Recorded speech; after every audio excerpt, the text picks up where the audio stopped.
Kaixo lagunak, gaurkoan tximeleta belarriak ipuina ezagutzeko presa al zaudete.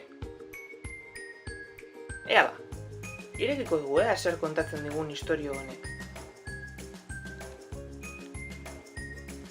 Maili belarri handi. Ama, zuk uste duzu belarri handi eta zabalak ditudala? Ez alaba, zuk tximeleta belarriak dituzu. Bai, baina nolakoak dira tximeleta belarriak?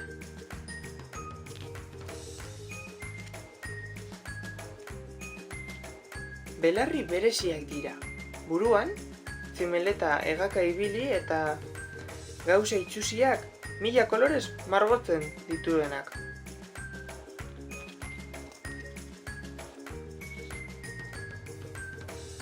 Mailik, espartzua bezain latza du ilea.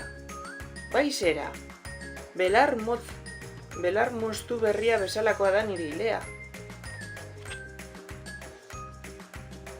Mailik, maizapi bat darama jantzita. Bai zera, soineko kuadroduna daramat, xakean jolasteko.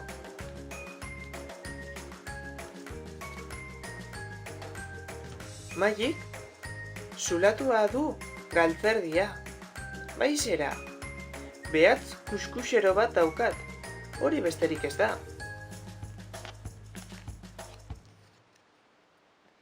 Mailik, zapata zaharrak ditu. Bai zera, kontua da nire zapatak oso ibiltariak direla.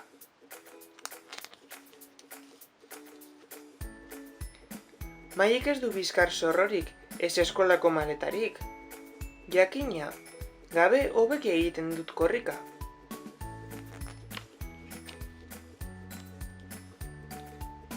Mailik, liburu erabiliak irakurtzen ditu beti, jakina, horrela, milaka eskuk lastandu dituzte.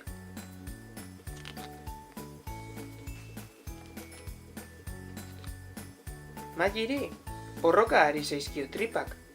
Bai zera, kontua da, hor kresta bat daukala sabelean.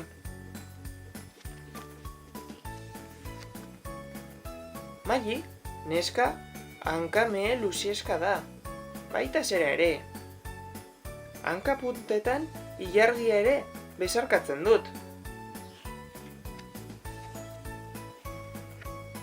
Mailik, belarri handi zabalak ditu. Zer esan behar diguzu? Tximeleta belarriak direla? Ez, belarri handi eta zabalak dira bai. Baina, bost esola niri.